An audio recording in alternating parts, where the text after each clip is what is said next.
Proactívate. Este es un espacio muy especial, es un espacio para compartir a través de los invitados que tendremos cada miércoles a partir de este momento. Vamos a tener personas destacadas, invitados de lujo que nos van a acompañar para comentar sus trayectorias profesionales, sus aprendizajes, sus enormes posibilidades que tienen en tres grandes mundos: en el mundo del coaching organizacional, en el de calidad de servicio y en el de liderazgo todoterreno. Hoy tenemos una invitada extraordinaria, es Rosa María Blesa, es una destacada consultora internacional y coach de coche, vive en Madrid, España, y actualmente se encuentra en Montreal, Canadá. Bienvenida, Rosa María, a este espacio. Quisiera, por favor, escucharte. Bueno, es un honor, la verdad, para mí, Francisco, haber sido invitada a inaugurar este espacio y acompañar una vez más a la familia Proactic, de la cual me siento siempre muy cercana, muy cercana, como mi familia, ¿no? Me parece un reto interesantísimo y pues aquí dispuesta para arrancar en este impulso tan importante y tan interesante. Qué bueno, Quiero Rosa. dar la bienvenida a todos y bueno, muchísimas gracias de verdad por este espacio. Qué bien. Bueno, Rosa, y voy a comenzar por hacerte esta pregunta. ¿Cuál es tu definición de liderazgo? ¿En qué se diferencia esa definición? ¿Qué es lo original de esa definición que tú das de liderazgo? Bueno, original quizá porque la estoy sacando de mi propia vida, ¿no? De mi propia experiencia de trabajando con organizaciones y también de las propias vivencias personales. Pero básicamente, para mí el líder es un servidor y es un servidor que está ayudando o facilitando que un grupo logre una visión compartida. Y una visión compartida que además tiene un contexto ético, porque la idea es generar bienestar y evolución para ese grupo. Entonces, de alguna manera estábamos acostumbrados a una visión de liderazgo donde el líder es seguido y es quien da la pauta. En este caso, mi propuesta, que es una propuesta, pues no tiene que ser una verdad tampoco, es que realmente el líder es quien facilita a un grupo a que logre lo que quiere alcanzar y para su bienestar y para la evolución del grupo. Entonces es también un empoderador, es una persona que sirve y empodera. Muy bien. Ujú. ¿Y qué hace a un líder diferente? ¿Qué distingue a quien es un líder de quien no lo es? A ver, pues yo creo, Francisco, que lo que primero diferencia a un líder es el compromiso. O sea, si todo el resto de las cualidades, características, competencias de un líder pueden ser desarrolladas en el camino, pero además del talento natural que pueda tener un líder, el primer paso fundamental es decidir serlo, comprometerse con serlo y con ejecutarlo, con llevarlo a la acción. Sin ese compromiso, es difícil que surjan el resto de las capacidades, ¿no? Y eso implica entender que se genera un impacto en la propia vida y en la vida de otros. Y eso requiere pues un compromiso libremente asumido y además una responsabilidad asociada a esa libertad. O sea, yo ejerzo mi libertad y con responsabilidad. Y de esa manera pues decido impactar o ayudar en el logro de visiones colectivas, ¿no? O de metas que los grupos quieren lograr. Ahora, hay cantidad de gente, Rosmaría, que se dedica a este tema. Ujú. Hablan de liderazgo, trabajan sobre liderazgo, ejecutan programas de formación en liderazgo. La pregunta que te quiero hacer es, ¿qué te motiva a ti como consultora a ocuparte de este tema? Cuando tantas otras personas lo hacen, ¿qué te motiva a ti para ocuparte de este tema? Bueno, mi tema favorito realmente es la transformación personal. Y yo creo que una persona que va a tener influencia sobre un grupos, sobre colectivos, sobre países, sobre comunidades, sobre organizaciones, primero tiene que ser eh, para poder inspirar a otros y poder influir y facilitar este logro colectivo, ¿no? Entonces, para mí, asumir el liderazgo de la propia vida es el primer trabajo, el primer escalón, y es uno de los que o sea, de los que me inspira más. Y luego, cómo ese traslado de asumir el liderazgo de la propia vida puede llevarse a inspirar y a impactar la vida de otros a través de facilitarles el camino para que logren lo que quieren y empoderarlos es otra de mis pasiones. Y fundamentalmente lo que me gusta es poder influir en personas que van a tener luego un impacto eh, masivo o que puede extenderse. O sea, si tú transformas a un líder, el impacto que esa persona puede tener después en un colectivo es mucho mayor. Por eso para mí es tan importante trabajar con los líderes, ¿no? Porque va a tener un efecto expansivo mucho mayor a la hora de influir pues, en un cambio educativo, en un cambio eh, de consultoría, ¿no? Muy bien. Fíjate que te escucho y quisiera entrar al mismo tema que motivó esta primera actividad de este nuevo Proacti, de esta nueva etapa en el inicio de nuestra empresa. Como Ujú. sabes, Proacti tiene 27 años ya en el mercado nacional e internacional, pero hemos decidido reinventarnos a partir del año 2022 y de hecho vamos a estar ofreciendo toda una cantidad de programas, actividades que ya las informaremos oportunamente. Entonces trato en este momento de rehacer la pregunta que convoca esta actividad. Esta actividad se convocó bajo el lema el liderazgo, una actividad que se aprende. Y yo en este momento te haría la siguiente pregunta.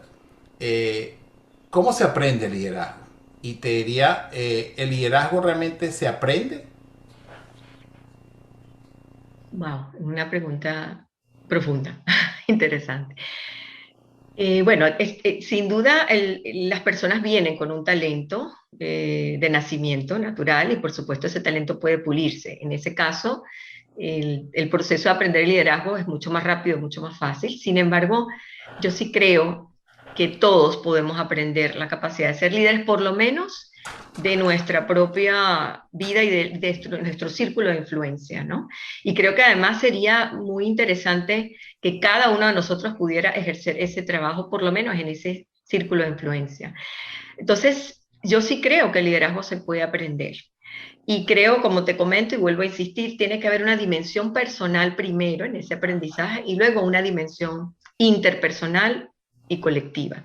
Entonces, ejercer primero el liderazgo en la esfera de mi vida, de mi nivel personal, implica autoconocerme, o sea, como persona, implica aprender a autorregular mis emociones, implica conectar con la intuición, implica diseñar realmente cuál es la visión que quiero para mi vida.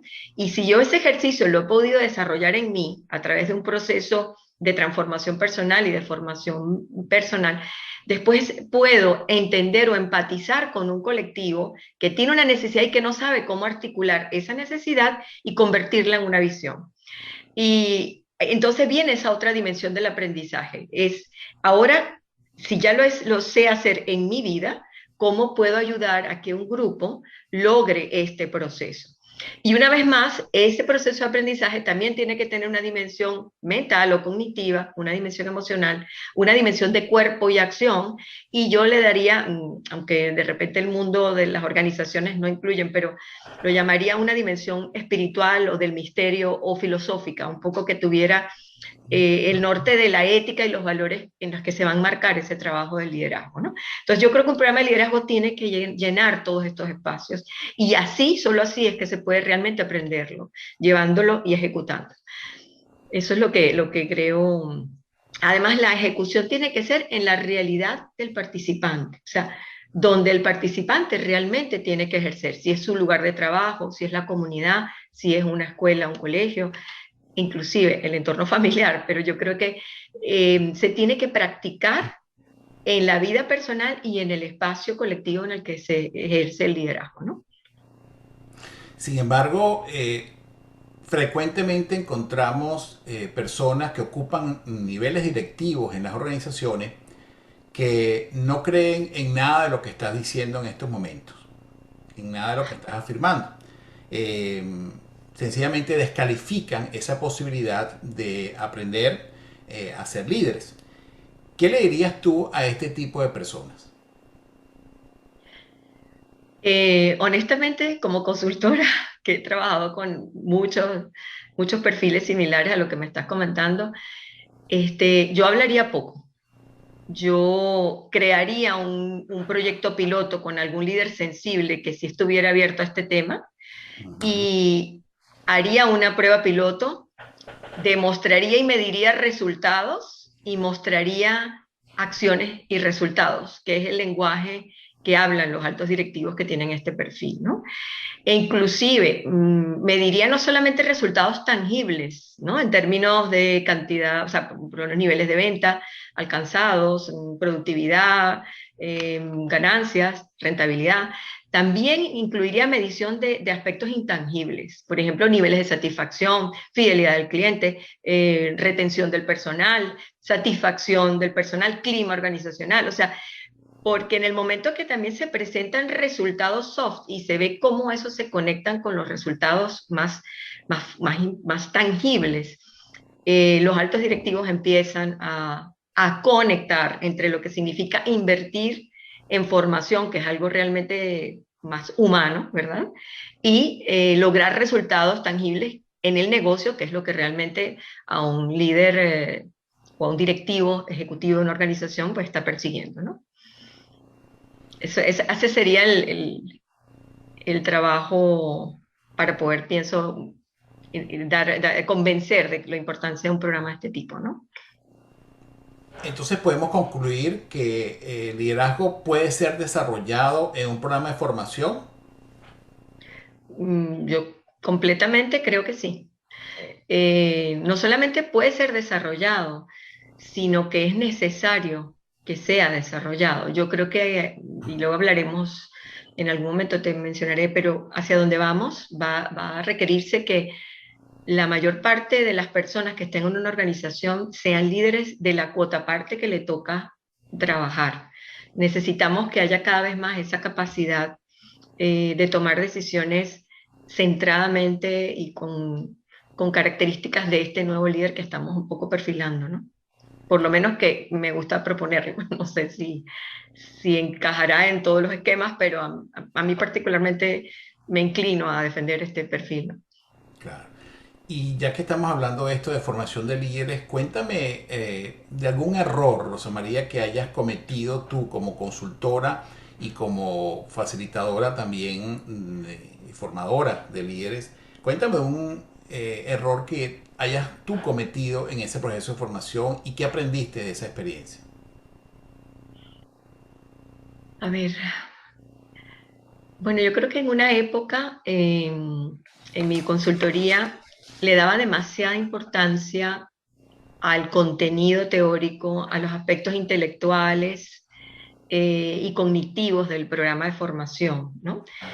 Y, y creo que específicamente en algunos programas que hice en esa época, fundamentalmente ese era el foco del proceso de formación. Y con el tiempo me he dado cuenta de que es muy importante incorporar la dimensión emocional y experiencial.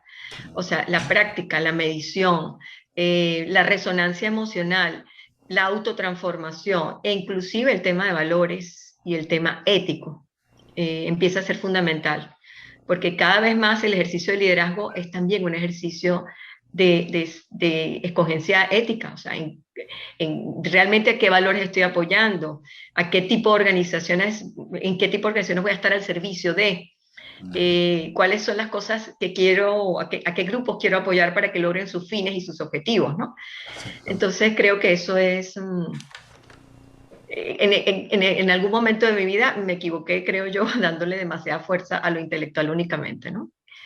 Quizás siguiendo las tendencias que en ese momento estaban generándose. ¿Mm? No, y fíjate qué importante lo que estás planteando en términos de volver a lo básico que son los valores, ¿verdad? Y quizás pudiéramos extender justamente que dónde se forma el líder, ¿no? Y muchas veces nos preguntamos, bueno, ¿qué ha pasado últimamente que pareciera haber una, por llamarlo de alguna manera, una carencia de líderes o por lo menos un desajuste en lo que pudiéramos decir la tipología tradicional del liderazgo? Ujú. Y vuelvo entonces a retomar el tema de la familia como un centro de formación de líderes, ¿no? La importancia nuevamente de que el valor que se adquiere inicialmente dentro del núcleo familiar pues sea rescatado como un elemento fundamental para poder entender esto, y además que las empresas también puedan tener la posibilidad de vincular más a la familia con sus propios procesos de formación de los líderes, ¿no? En la medida Así que la es. familia del líder se involucra dentro de los procesos, pues en esa medida siento también que puede haber mucho más éxito. Muy bien, y fíjate que justamente actualmente vivimos unos procesos, unos momentos desafiantes a nivel de liderazgo. Todas estas últimas 2 semanas, todos lo sabemos, han sido como que una sorpresa al haber encontrado nuevamente con tipos de liderazgo que, bueno, nos parecían ya abandonados en el tiempo. Y quiero preguntarte en ese sentido, ¿cómo ser un líder en estos momentos? ¿Cómo ser un líder en estos momentos de crisis e incertidumbre? Y en general, ¿cómo ser, qué requiere un líder para vivir en estos tiempos? A ver, creo que fundamentalmente ser líder en estos tiempos requiere primero aceptar que las referencias externas de liderazgo se nos están desmoronando. O sea, ya la forma de ser líderes que tradicionalmente funcionó en otras épocas ya no está funcionando. Hay un colectivo, la humanidad está pidiendo otras formas de liderazgo. La humanidad quiere ser protagonista, quiere tomar decisiones también. Ya no estamos hablando de un colectivo que quiere ser dirigido permanentemente, quiere participar y quiere dirigir su propia vida o formar parte de esas decisiones. Entonces, un líder en esta época de incertidumbre, primero, y arranco con el mismo tema, tiene que estar conectado con su propia intuición. Tiene que estar conectado con su propia presencia personal. Tiene que haber hecho un trabajo muy importante consigo mismo. Porque cuando estamos rodeados de incertidumbre, se nos alborotan todas las emociones. Y una de las emociones fundamentales que hay que aprender a manejar, que tiene que manejar un líder en sí mismo primero, es el miedo. En el momento que nada es cierto y que lo que está en el entorno está cambiando todos los días, si no hay referencias internas y pilares internos que soporten ese proceso, es difícil poder ser una referencia para un grupo o poder ayudar a un grupo a conseguir sus objetivos. Entonces yo creo que lo primero tiene que ver con esa fortaleza interior que el líder tiene que tener, esa presencia. Y cuando hablo de presencia, no solo reconociendo dónde estoy como líder, sino también qué está pasando en mi entorno. Tener la percepción abierta, tratando de que sea con menos juicios y más aceptando lo que es, ¿no? ¿Qué es lo que realmente está sucediendo y cómo podemos adaptarnos rápidamente a esto? Y ahí viene otra capacidad del líder en incertidumbre, la resiliencia. O sea, ¿de qué forma podemos adaptarnos a esto que está cambiando continuamente, rápidamente, aprender en el proceso y salir crecidos de la crisis? De ahí el tema de la resiliencia también. Y bueno, otro tema fundamental en esta conexión del líder consigo mismo, a veces hay que guiarse a sí mismo o guiar a otros sin tener claro hacia dónde se va. Entonces hay un tema de fe que no quiero hablarlo en términos para nada religiosos, sino fe en la vida, fe en que el universo está abriendo caminos y saber fluir con lo que va sucediendo en las situaciones, ¿no? Entonces también el líder necesita ser flexible. Entonces yo creo que todas esas cualidades son importantes para enfrentar momentos de crisis. Creo que también una gran empatía con la gente, con el grupo, qué está necesitando este colectivo que a lo mejor no sabe cómo articular su necesidad, no sabe ponerle nombre, ¿no? Entonces el líder es también un traductor. Se pone en sintonía con un grupo, con un colectivo y traduce su necesidad, la pone en lenguaje, le da una visión y entonces el grupo empieza a entender el rumbo de para dónde quiere ir, ¿no? Que además tiene que ser generado por el mismo grupo. Entonces, en ese caso, además de un servidor, yo creo que el líder a veces es medio partera también. O sea, también acompaña al grupo a dar a luz su propio sueño, su propia visión y su propio proyecto, ¿no? Así es, qué hermosa esa analogía, Rosa. Y pero te preguntaría, en función de todo esto que estás planteando y de toda esta nueva perspectiva que necesita pues, reforzar el líder, ¿Qué recursos creativos puede tener el líder para poder llevar a cabo todo esto que planteas? ¿Pudieras mencionarnos algunos recursos que pudieran estar presentes a la hora de ejecutar este tipo de liderazgo? Sí, a ver, yo creo que el liderazgo es un acto creativo de por sí, porque justamente el liderazgo apoya a los colectivos a crear nuevas realidades. Entonces ya solamente el ejercicio de ser líder es un ejercicio creativo en sí mismo. Entonces, claro, ¿qué implica ese ejercicio creativo? Primero, una profunda intuición. Correcto. Lejos de lo que en otras épocas se hablaba, y creo que se estaban confundiendo liderazgo y gerencia, ¿no? El gerente planifica los tiempos, planifica los recursos, estima los procesos o genera o diseña los procesos, y está muy bien, esa labor es muy importante para concretar realidades, pero el liderazgo es realmente o sea, el líder es realmente un inspirador y un aglutinador de voluntades, ¿no? Entonces es fundamentalmente emocional, intuitivo y humano, relacional. Después se puede rodear de un conjunto de gerentes que ayuden a plasmar la idea, a implantarla, pero el líder es el que mantiene viva la llama para que el grupo pueda lograr lo que quiere lograr y le ayuda a que lo entienda. Entonces, ¿qué elementos creativos? Pues la intuición, por supuesto la capacidad de inspirar, la comunicación, o sea, un líder tiene que ser excelente en su comunicación. Tiene que también tener recursos de mediación para poder integrar equipos, manejar conflictos, porque es lógico, en un equipo humano va a haber diferencias, hay diversidad. Y entonces el poder manejar la diversidad cómodamente y ayudar al grupo a integrarse es fundamental. Y otro de los factores que yo creo que también en un momento creativo hace falta es coraje y valor, porque para innovar hace falta atreverse, arriesgarse, ¿no? Y no tener miedo al error. Esa es otra de las herramientas clave de un líder. O sea, hay que equivocarse y sobre la equivocación se generan aprendizajes. De hecho, la equivocación es muchas veces madre de las innovaciones. Entonces, creo que en estos tiempos que estamos hablando de profunda creatividad, de una nueva realidad, es clave todas esas capacidades. Y creo que hay una que la quiero mencionar porque es clave, la persistencia y la voluntad.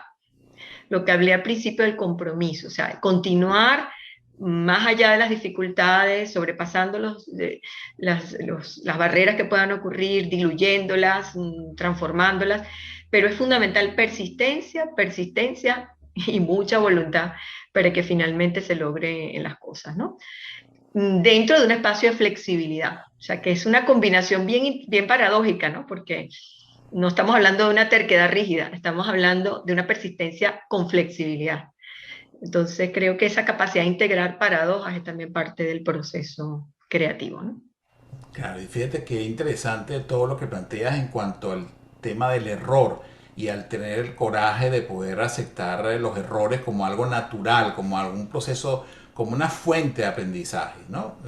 Y sabemos que tradicionalmente el error siempre a nivel organizacional, incluso a nivel familiar, es considerado como algo negativo, es algo como penalizado. Sí. Tenemos pena, yo siento pena cuando cometo errores, ¿verdad? No lo asumo como algo que pueda ser una fuente de aprendizaje y además colectivamente, cuando en las escuelas primarias nuestras, en las escuelas básicas, un alumno se equivoca, pues es normalmente cuestionado por los otros o es burlado por los otros, ¿no? Entonces, el tema, qué importante el tema de poder asumir el error de manera educativa como un tema a trabajar y fíjense todo lo que se ha ocasionado a través del bullying, etcétera, todos estos fenómenos que en el fondo se originan de ahí, del tema de poder no admitir que el error, que alguien se pueda equivocar, que un niño pueda tener una percepción distinta de cómo hacer las cosas, es admisible y es permisible, ¿no? Entonces es todo un trabajo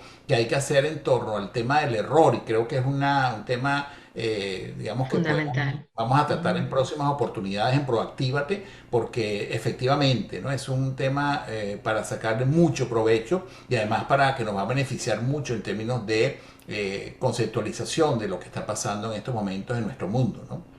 Así es, Quiero sí. entrar, Rosa, a un tema, justamente esta asignación de los errores también pareciera que tiene una mayor permisividad en el caso de los hombres que en el caso de las mujeres.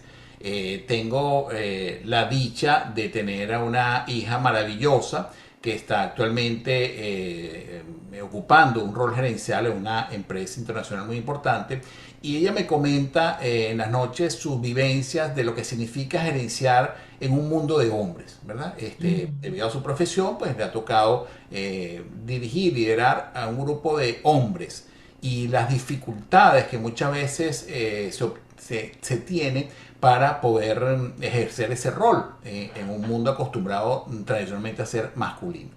La pregunta que quiero hacerte, ya entrando en este tema del rol de la mujer como líder, ¿no? Considerando la incorporación cada vez más de mujeres a nivel de liderazgo, ¿verdad? De posiciones de liderazgo, en roles de liderazgo, ¿tú considerarías que hay algunas diferencias entre el estilo de un liderazgo más masculino y otro estilo de liderazgo más femenino? Sí, creo que hay diferencias, sin embargo, no amarraría estas diferencias al género del líder, ¿no?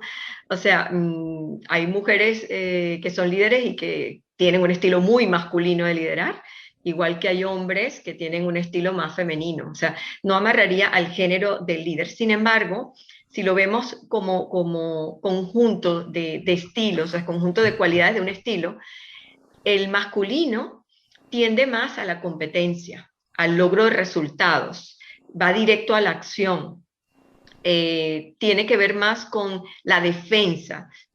Siempre, porque bueno, el masculino está preparado desde ancestralmente para defender a la tribu, para poner límites, para estar pendiente de las amenazas y los peligros. Y esa parte es muy importante en el liderazgo. ¿No? En ningún momento estoy diciendo que tiene que ser sustituido. Lo que pasa es que si este enfoque se mantiene solamente en este polo, nos perdemos de la otra parte del liderazgo que tiene que ver con el espacio femenino, que por ejemplo es la conexión con la intuición para encontrar caminos nuevos, lo que es la autorreflexión para poder corregir, ser humilde y entender cómo puedo mejorar y cómo mi equipo puede mejorar, el empoderamiento de otros, es también un enfoque más femenino, el desarrollar capacidades en otros, un poco conectado con la crianza ancestralmente, ¿no? El fomento de la cultura y de los valores. Realmente, tradicionalmente, en la historia de la humanidad, es la mujer la que se dedicaba a transmitir valores, cultura, las tradiciones de la tribu. Entonces, de alguna manera, todos estos enfoques, bueno, las relaciones, el cuidado de las relaciones, el entender que el proceso es tan importante como el resultado, que no solamente el resultado es importante, sino que también cómo lo hacemos y qué tan satisfecho quedamos cuando hacemos las cosas, es también un enfoque más femenino. Entonces, si ponemos en una balanza ambos estilos, vamos a enriquecer muchísimo el liderazgo. Y yo creo que las organizaciones que no se abren a entender que cualidades femeninas son importantes en el mundo de la organización se están perdiendo de una parte fundamental, sobre todo del nuevo liderazgo que se requiere para trabajar estos tiempos. Todo el tema inclusive de la creatividad requiere ambas energías, porque la intuición y la inspiración es más femenina, pero la capacidad de concretar y de accionar es masculina, y si se complementa, puede hacerse realmente un trabajo de un liderazgo creativo, todoterreno, como dicen ustedes, muy poderoso, ¿no? Entonces, de ahí pues pero eso puede estar igualmente ejercido por hombres y por mujeres. Yo creo que ese equilibrio es deseable en ambos, Ya. las mujeres. Bien. Ayer me comentabas, Rosa María, porque para que nuestro público sepa, estas actividades se preparan y, bueno, a veces no sé si se darán cuenta, pero en todo caso, ayer estuvimos conversando y una de las cosas que me comentaba Rosa María, y quiero hacer referencia a esa experiencia que me comentabas ayer, Rosa, era de tu experiencia como consultora empresarial atendiendo a unas comunidades indígenas. Y eso me llamó poderosamente la atención. Yo te conozco de tu trayectoria como consultor internacional y atendiendo grandes proyectos en empresas muy exitosas a nivel nacional e internacional. Y justamente quería que nos comentaras qué aprendiste de esa experiencia, de esas comunidades indígenas en una zona remota del país, de tu país de origen, de Venezuela. ¿Qué me puedes comentar de esa experiencia? Y cómo también el tema de liderazgo, cuando se trata de trabajos multiculturales, es importante tomarlo en cuenta. Bueno, eso fue una experiencia magnífica, de la cual yo creo que es una de las experiencias que más me ha enseñado en la vida, ¿no? Teníamos que diseñar un programa de formación de microempresarios para comunidades indígenas, entonces de la etnia cariña, que está en el occidente de nuestro país, de Venezuela, específicamente en el estado de Anzoátegui, muy cercano a todo lo que es la ribera del Orinoco, ¿no? Entonces yo pedí que me llevaran, o sea, que me conectaran con las 4 comunidades que estaban más cercanas a lo originario, porque hay otras comunidades indígenas que ya están como muy influidas por la cultura criolla, ¿no? Entonces me llevaron a las que tenían realmente menos influencia y aprendí tantas cosas de lo que es el liderazgo natural, genuino, el que viene viajando realmente en la humanidad.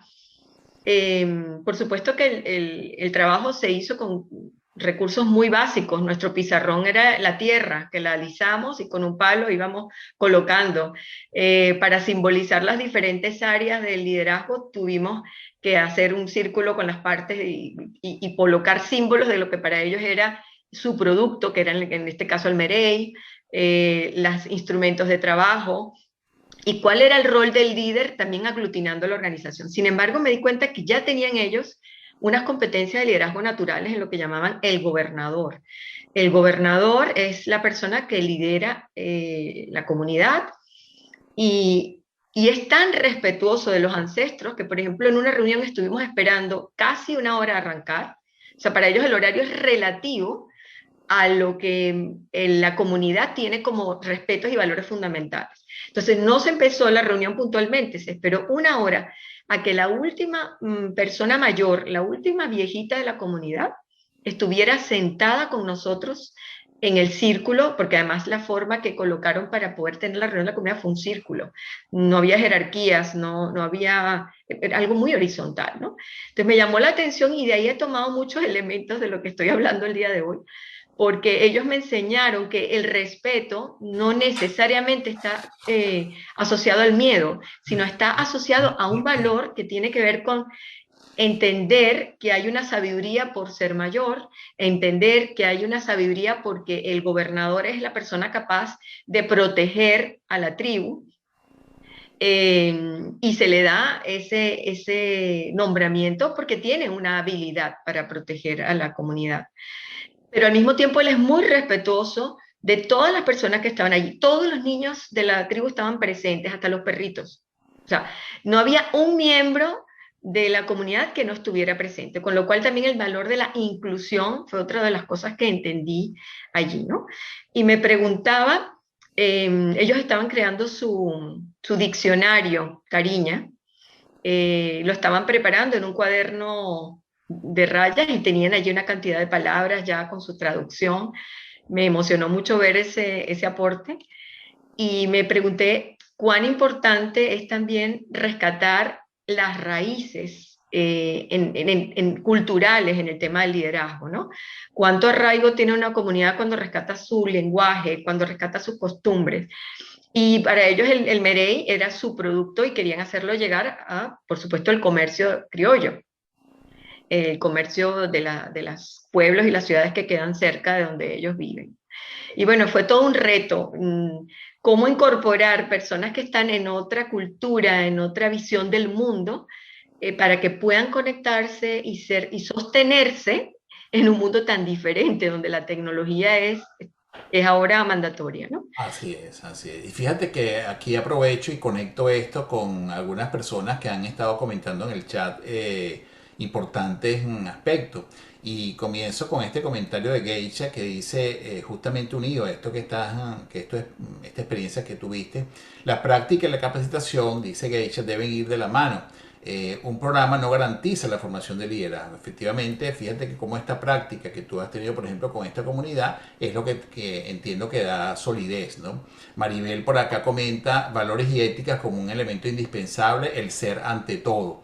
Efectivamente, sentimos que es un elemento y suscribimos Fundamental. totalmente ese Ujú. aspecto, ¿no? El ser humano ante todo, y más adelante también haré unas cuantas preguntas sobre Rosa María como ser, ¿verdad? En términos ya más cercanos. Dice Geisha también que la transformación digital, para la transformación digital, ¿qué tipo de liderazgo se necesita? Y hay que cometer nuevos errores y no siempre cometer el mismo error, ¿no? Claro. Entonces, Mm. finalmente aclarar acá cuál es la visión del líder de la justicia. Entonces son todas interrogantes que están surgiendo y ya al final, finalizando esta sesión, daremos tiempo también para que Rosa pueda hacer algunos comentarios. Rosa, quisiera avanzar en función de esta conversación y te haría esta pregunta. Si tuvieras que recorrer, ya escuchando esta maravillosa experiencia que tuviste con esta etnia, si tuvieras que recorrer tu camino como consultor internacional, ¿qué cambiarías? ¿Qué cambiaría? Em, yo creo que tomaría más tiempo para los diagnósticos antes de proponer soluciones. Yo creo que la sabiduría de un consultor está primero en escuchar y en tener una escucha profunda, ¿no?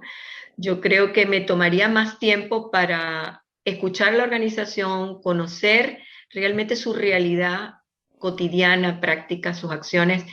Mm, Pediría más experiencias, como por ejemplo me pasó una vez acompañar a los camioneros, a las personas que dirigen camiones en la Coca-Cola. Una vez me tocó trabajar con un proyecto allí y, y me pareció excelente que pudiéramos acompañar a las personas que estaban en los camiones repartiéndola, porque ahí estaba la realidad de lo que la organización estaba viviendo en términos, por ejemplo, de logística, y poder tener una experiencia similar en cada una de las partes de la organización vivida, experimentada, además de, por supuesto, toda la exploración de la visión, de la misión, de los valores que está escrito, pero una cosa es la cultura escrita, que no muchas veces representa la realidad. Entonces creo que tomaría más tiempo para eso, para un diagnóstico y con un enfoque muy experiencial. Excelente. Y quisiera hacerte la siguiente pregunta, Rosa María. ¿Cuál es la pregunta que nadie hace a un líder? ¿Cómo te sientes? Es la soledad muchas veces del líder, ¿ah? ¿Cómo Sí, te mira, sientes? qué bueno. Sí, porque yo creo que el líder está tradicionalmente tan preocupado de otros, que no tiene tiempo para sí mismo, y nadie se pregunta cómo se siente el líder. Y muchas veces el líder como ser humano, que tenemos que empezar a ubicarlo allí y bajarlo del pedestal, como ser humano también tiene momentos difíciles y momentos complicados, y también el líder necesita apoyo como ser humano, ¿no? Entonces yo creo que esa pregunta humaniza al líder y lo baja del espacio del Mesías y lo coloca como un servidor y muy cercano a nosotros, ¿no? Bien, como tú sabes, Rosa María, en Proactic hemos mantenido principios desde nuestra fundación muy arraigados. Uno de esos principios ha sido la calidad humana. Nos caracterizamos, y en general todo el equipo que conformamos Proactic, que me honro de liderar, es uno de los principios fundamentales de nuestra organización, ¿no? La calidad humana. Y eso significa que necesitamos justamente, como bien decía Maribel, acercarnos al ser, acercarnos a las personas.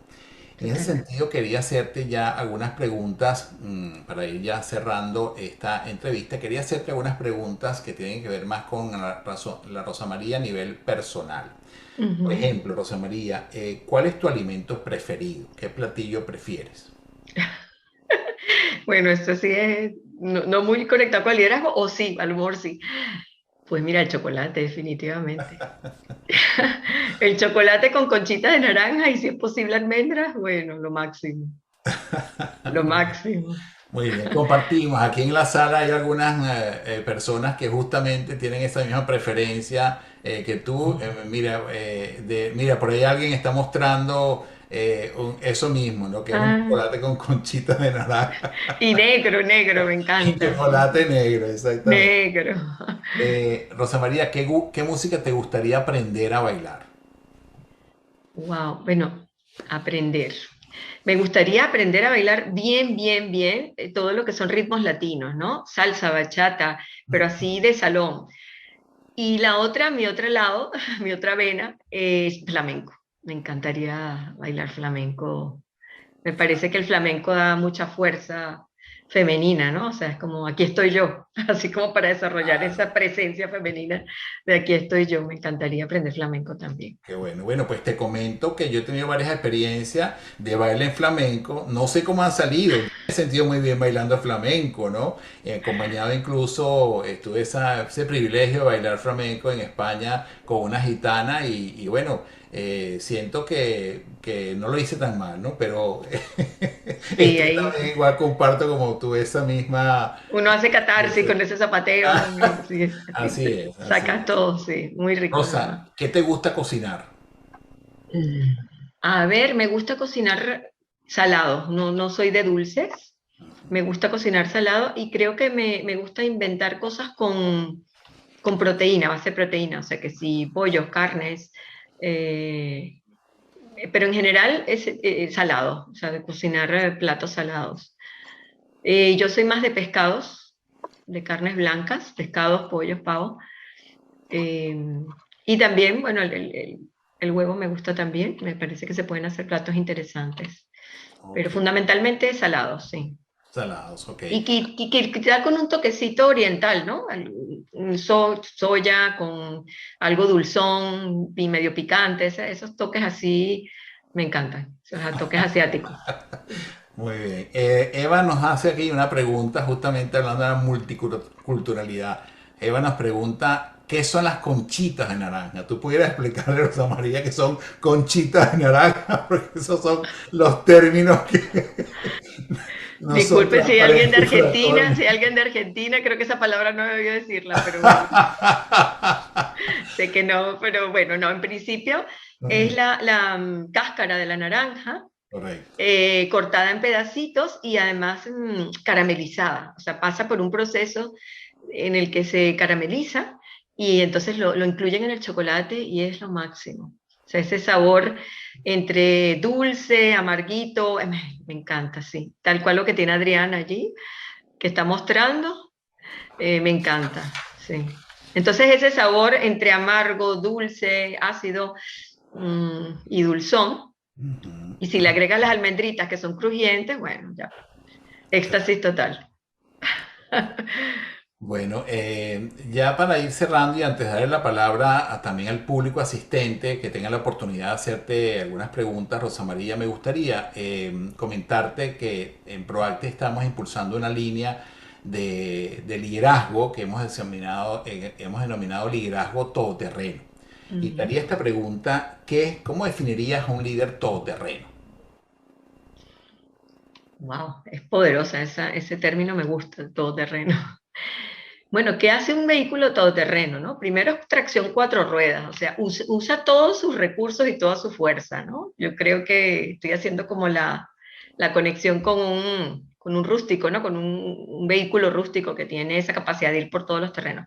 Después se adapta, es flexible para ir por diferentes situaciones, para manejar situaciones de cambio, pasa por agua, pasa por terrenos inclinados, pasa por terrenos resbaladizos, logra salir de pantanos, o sea, es muy resiliente también, porque el todoterreno sabe cómo salir de situaciones que en un vehículo normal no podría salir. Es además, me gusta que se considera un vehículo, ¿no? Estoy al servicio de llevar a las personas hacia algún lugar. Entonces, soy un vehículo para que un colectivo logre algo. Estoy al servicio de llevar. de facilitar el acceso de un grupo a su meta o a su destino, ¿no? Y por otro lado, yo creo que un todoterreno está hecho con mucha fuerza. Tiene fuerza interna en, sí, en su propia tracción de rueda, y deja huella, porque hay que ver cómo los cauchos de un todoterreno dejan su huella bien marcada en el camino, para que otros puedan seguir el mismo camino, ¿no? También, de alguna manera, e inspira para que, abre un camino para que otros puedan seguir también y conozcan esos nuevos parajes. Y la otra cosa, que un todoterreno estaba conectado con la aventura, que esa capacidad que hablamos antes de equivocarse, ese aprendizaje continuo, podemos vivirlo desde el drama o podemos vivirlo desde la aventura, ¿no?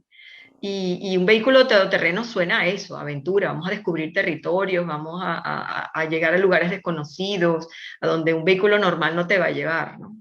Entonces creo que en término me encanta, me parece muy inspirador. Qué bueno, gracias Rosa por esa definición. Bueno, y ahí vamos entonces a abrir el espacio de preguntas para nuestra invitada especial. En este momento les pido pues a quienes están apoyándome en esta sesión, vamos a abrir los micrófonos para poder recibir las preguntas de la audiencia. Adelante. Y buenas tardes, Francisco. Por aquí tenemos una pregunta que realizaron desde el chat, ¿no? Ajá, adelante. La realizó Eva Ramos y nos dice: ¿cómo desafías el tiempo invertido en un diagnóstico y la inmediatez en soluciones que tienen los clientes? A ver, los diagnósticos no tienen que ser largos.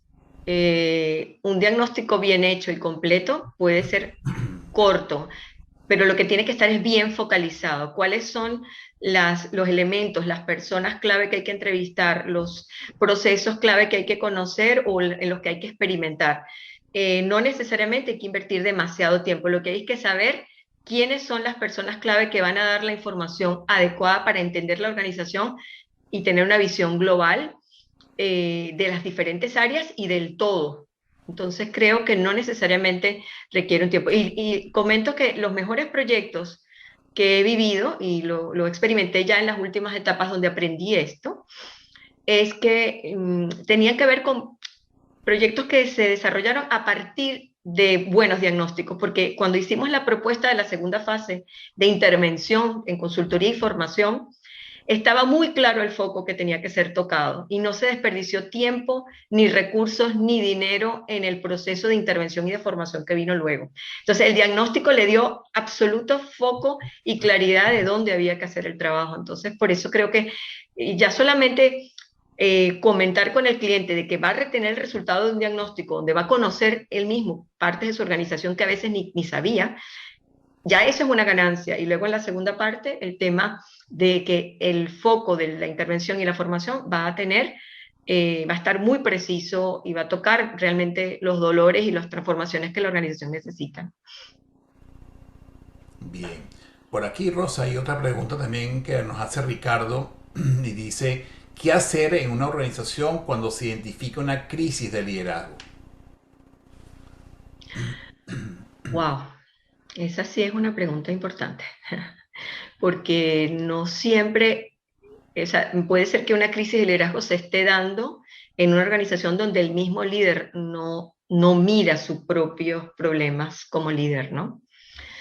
Entonces, es difícil que una organización reconozca una crisis de liderazgo si no hay alguien por arriba, un ente externo, que se esté dando cuenta de que ese liderazgo está generando consecuencias negativas. Por ejemplo, las juntas, los consejos de administración, que son entes asesores externos a la alta dirección, pueden detectar esa crisis de liderazgo y pueden de alguna manera buscar el cambio del líder o la formación y el asesoramiento, el acompañamiento del líder a través de un proceso de coaching y transformación personal.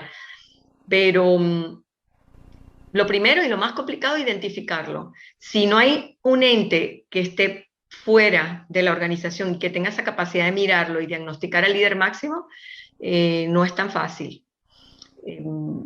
A veces con empresas familiares hay consejos de familia que hacen esa labor. Otras veces en corporaciones son los consejos de asesores o consejos directivos, ejecutivos. Pero una vez que se detecta, pues hay que ir progresivamente buscando soluciones. La primera, la formación, el asesoramiento y el coaching para la transformación personal de ese líder. Hay que darle el chance de que por lo menos haga una rectificación, cambie comportamientos, tenga otra visión de cómo ejercer el liderazgo. Si quemada esa etapa no hay transformaciones, pues definitivamente la organización tiene que darse el permiso de hacer los cambios. Pero esto solamente ocurre si hay un ente superior que pueda tomar esa decisión. Ya. Gracias, Rosa. Otra pregunta por acá en el chat que hace Valeria Duarte. Dice, ¿cómo eres líder contigo misma ante cambios profesionales y personales? ¿Qué metodologías o preguntas consideras para estos cambios? Wow, qué inteligente pregunta. Me encanta. Pues la primera pregunta que me hago es, ¿quién estoy siendo? ¿No? Y a qué estoy respondiendo según lo que me está pasando. O sea, es como mirar qué está sucediendo en el entorno y cómo yo estoy resonando con eso. ¿Me está generando sufrimiento? ¿Me está generando tristeza? ¿Me está generando entusiasmo, emoción, reto? Y en función de esa reacción que tengo frente a lo que está sucediendo o a las relaciones que estoy teniendo, empezar un trabajo de autoconocimiento. Identificar emociones, sensaciones corporales, porque a veces las sensaciones corporales nos traen información que no llegan todavía al nivel de la emoción, pero que nos están hablando de posibles peligros, amenazas o espacios de confianza, ¿no? Hay un reptil nuestro que identifica rápidamente por un sistema casi instintivo si estamos en terreno seguro o no. Entonces, esa conexión entre lo que está pasando afuera y lo que me está pasando adentro está permanentemente en funcionamiento a través de un proceso de autoobservación. Y a partir de esa autoobservación empiezo a hacerme estas preguntas. Y a partir de esas preguntas empiezo a ver si las reacciones que estoy teniendo me están ayudando a seguir adelante o me están frenando en mi proceso de evolución y de crecimiento. Si veo que me están frenando, pues hay cosas que cambiar en mí. Si las cosas veo que me están ayudando a salir, pues son potencialidades o talentos que hay que fortalecer porque me ayudan a salir adelante, ¿no? Y allí pues se va haciendo un equilibrio y un embudo, una selección, o sea, un filtro entre aquellas cosas que requieren ser cambiadas y aquellas cosas que requieren ser mantenidas o potenciadas, ¿no? Y siempre buscando mejorarme a mí misma, ¿no? En comparación conmigo misma. Durante un tiempo tuve el error de compararme con otros, viví mucho ese tiempo en ese error, genera un sufrimiento horrible y al final no vas a donde quieres ser y no eres tú auténticamente, sino terminas yendo por los caminos que están abiertos por otros o que otros están siguiendo para su propia vida, ¿no? Claro. Aquí hay otra pregunta que nos hace Geisha Rodríguez desde Buenos Aires. Dice, la participación de varias generaciones en los equipos de trabajo, ¿cómo impactan el liderazgo, especialmente en el teletrabajo actual? Wow, es realmente allí, en este momento es uno de los retos más importantes que tiene el liderazgo, además de la diversidad cultural, el tema de la diversidad generacional.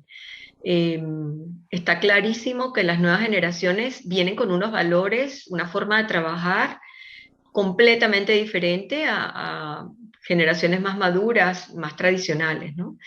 Entonces, es un reto poder integrar equipos y lograr resultados en conjunto con estas visiones tan diferentes. Los más jóvenes trabajan de una manera más individual, más por teletrabajo, no quieren dar el todo por el todo en el mundo laboral porque valoran mucho su espacio personal, el disfrute de su vida personal y familiar.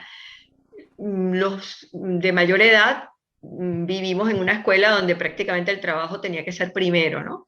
Entonces, esa transformación donde el trabajo tiene que estar en equilibrio con otras partes de la vida pienso yo que un líder tiene que empezar a tenerlo en cuenta y cuidar que el espacio laboral sea balanceado.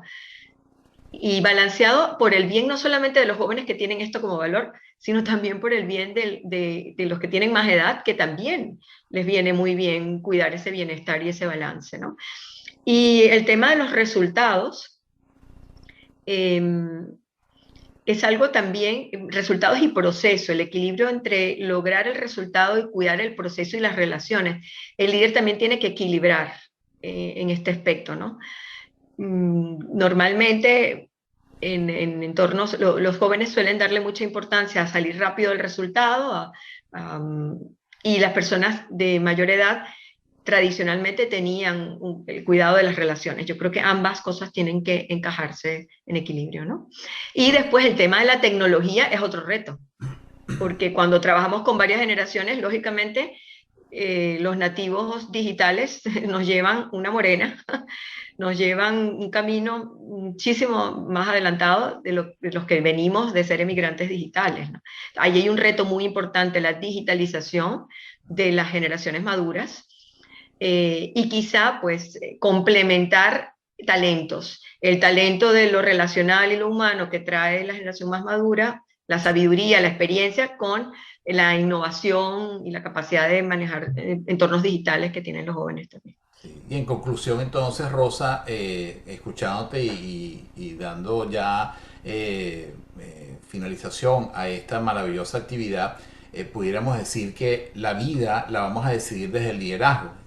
Siento que la conclusión Sí, que podemos sacar de toda esta charla en el día de hoy ha sido que la vida justamente la vamos a estar decidiendo desde el liderazgo.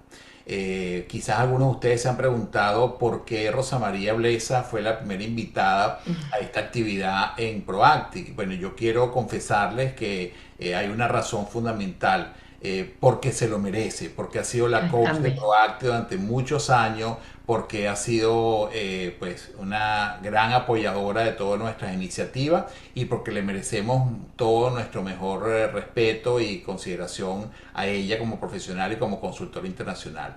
No quiero despedirme sin darle los anuncios para Proactívate Gracias. en las próximas semanas. Y antes de agradecer a Rosa, les quiero decir que nuestro próximo invitado va a ser para el próximo miércoles exactamente a la misma hora, es decir, a la 1 p.m. Eastern Time, hora del este de los Estados Unidos.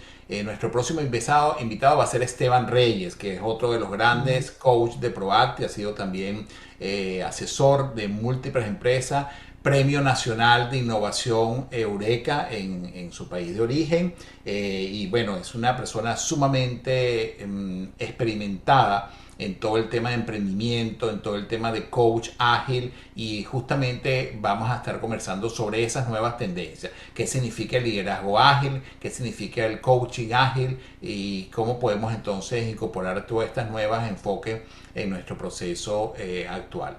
Así que quiero despedir. Gracias, Rosa María, por esta maravillosa intervención en nuestra primera actividad de Proactívate. Los invitamos a seguirnos en las redes y también a estar en contacto. Y quiero pedirles a todo este público asistente un gran aplauso para esta extraordinaria consultora, amiga, y muchísimas Gracias a gracias por ustedes. estar también presente en esta nuestra primera actividad de Proactívate. Seguimos en contacto, los quiero mucho y nos vemos la próxima semana a la misma hora y en este mismo canal. ¿Está bien? Gracias, Gracias a Francisco, y a todos. todos. Ha Muchísimas sido un honor gracias. para mí. Gracias.